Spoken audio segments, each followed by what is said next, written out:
नमस्कार दोस्तों, आप देख रहे हैं द विलेज लाइफ है।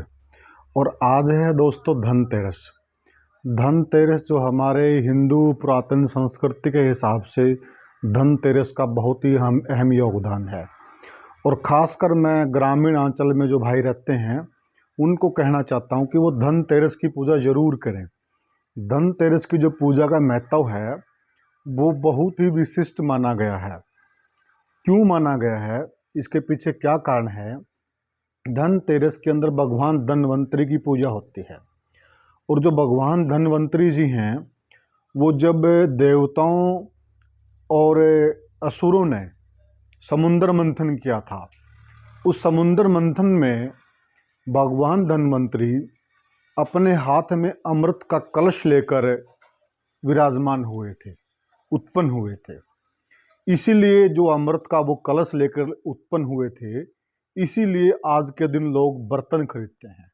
इसमें आप तांबे, कांसी के और चांदी के बर्तन खरीदने चाहिए, उनका भी विशेष महत्व है।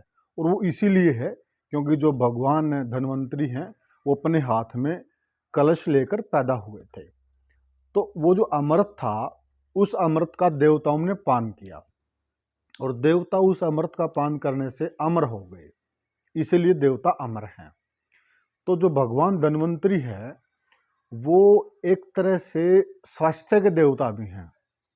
जो आधुनिक मेडिकल साइंस है, इसके कहीं न कहीं पुरातन व्यवस्था में जन्मदाता वही हैं।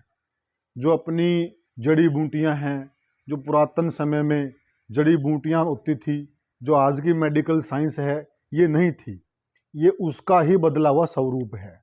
उस वक्त जड़ी बूटियों से ही स्वास्थ्य पर ध्यान दिया जाता था, बीमारियों को नष्ट किया जाता था।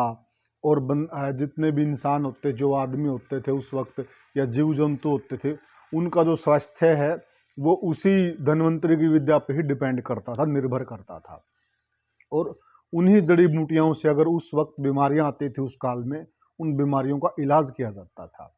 तो आज जो ये कोरोना की महामारी है या और भी अन्य बीमारियां हैं, तो भगवान धन्वंतरी स्वास्थ्य के देवता हैं, इसलिए उनकी पूजा करनी चाहिए। और वो बहुत ही विशिष्ट है और बहुत ही अच्छी है।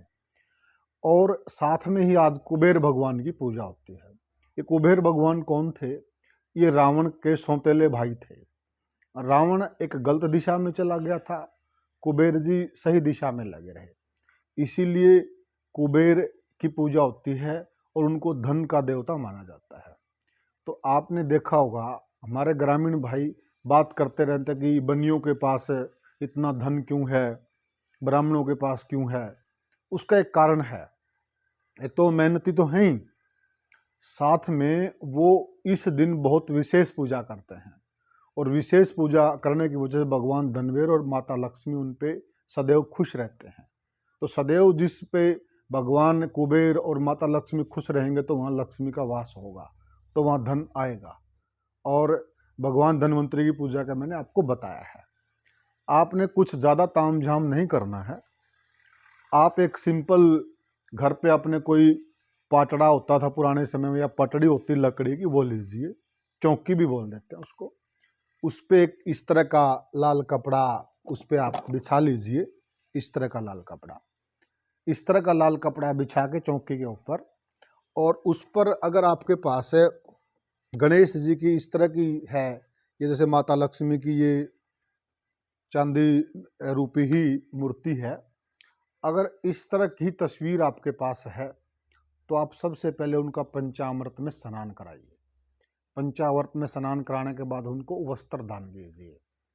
वस्त्र दान करके दीप लगाकर और चौकी पे, और जो दीप रखना है आपको या भगवान की तस्वीर रखनी है, जैसे आपने देखा होगा हम गुगा नवमी के दिन हमारी जो माताएं थी, दादी माएँ थी, वो थोड़ी सी गेहूं रखती थी नीचे और उसके ऊपर दिया रखती थी।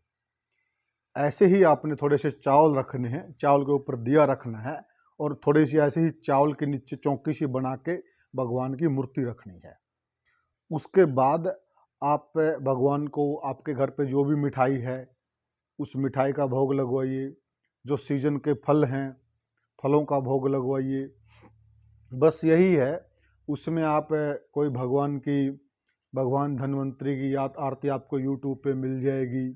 भगवान धन के कुबेर देवता की आरती यूट्यूब पे मिल जाएगी। आप वहाँ से आरती लीजिए और उस आरती के साथ आप खुद भी आरती कीजिए और पूजा कीजिए। आप इस दिवाली पे ये करके देखिए। मैं आपको बिल्कुल इस बात की जिम्मेवारी के साथ आपको मैं चीज़ कह रहा हूँ कि आप ये चीज़ करके देखिए और देखिए कि आपकी जो घर में बीमार हैं, कोई लंबे समय से बीमार है, आपके घर में बीमारियों का वास हो गया है और आप कोई काम करते हैं उसमें आपको फ़ायदा नहीं मिलता है, निश्चित ही आपने उन चीज़ों में आपको लाभ मिलेगा। खासकर मैं ग्रामीण अंचल के भाइयों को कह रहा हूँ, क्योंकि वो इस चीज़ से को जानते नहीं हैं या वो काम में इतना बिजी होते हैं, इस तरह की चीज़ें नहीं कर पाते हैं। थोड़ा सा समय निकालना जरूर कीजिए। और एक चीज़ साथ में और कीजिए, आप जो झाड़ू है, इस दिन आप नई झाड़ू जरूर खरीदिए और उस नई झाड़ू को आप अपने घर में लगाइए। झाड़ू में माता लक्ष्मी का वास होता है, इसलिए आपने सुना होगा, जो हमारी बुजुर्ग माताएं थी वो कहती थी कि अंधेरा होने के बाद झाड़ू नहीं लगानी है। उसका यही कारण था, क्योंकि अंधेरा होने के सायंकाल पे माता लक्ष्मी आती हैं घर में, तो उस टाइम झाड़ू नहीं लगानी होती है। आप दिन में लगाओ, साफ सफाई करो और शाम को उसको निश्चित जहाँ पे जगह है वहाँ पे आप रख दीजिए। झाड़ू का ऐसे वैसे नहीं, हमारे गांव में एक सबसे बड़ी भ्रांति है, झाड़ू लगाई और झाड़ू का ऐसे ही कहीं फेंक देते हैं। ऐसे नहीं फेंकना होता है, कदर कीजिए। वो हमारे पूरे घर की सफाई करती है और फिर वो लक्ष्मी माता का वास भी है उसके अंदर। उसको आप एक निश्चित जगह पे बिल्कुल अच्छे से रखिए और देखिए आप ये चीज़ें करके, और आप निरंतर कीजिए ये चीज़ें। झाड़ू वाली तो चीज़ आप हर रोज़ कीजिए और उसके बाद देखिए आप जो घर की आपकी तस्वीर है या जो समस्याओं से आप घिरे हुए हैं, उनमें आपको ज़रूर लाभ पहुंचेगा और आप एक अच्छे स्वास्थ्य को प्राप्त करोगे। मेरा एक छोटा सा ये वीडियो बनाने का जो औचित्य था या जो उद्देश्य था वो यही था, क्योंकि मैं भी जिस परिवेश में पला बढ़ा हूँ वो ग्रामीण परिवेश है और ग्रामीण परिवेश में मैंने देखा है कि ये ऐसा होता नहीं है। और बहुत समय फिर मैं एक ब्राह्मणों के घर में रहा, मैं किराए पे, मैंने वहाँ ये चीज़ें देखी और परखी जांची और फिर खुद करके देखा, मुझे लाभ प्राप्त हुए इन चीज़ों के। इसलिए मैं आपसे ये अनुरोध कर रहा हूँ, आप ये अवश्य कीजिए। तो साथियों, मैं इस वीडियो के माध्यम से अपने ग्रामीण भाइयों को अवेयर करना चाहता था, वो मेरा मकसद है और आप अवेयर होइए। तो आपको मेरा ये प्रयास कैसा लगा, कृपया करके आप मुझे कमेंट बॉक्स में ज़रूर बताएं। धन्यवाद।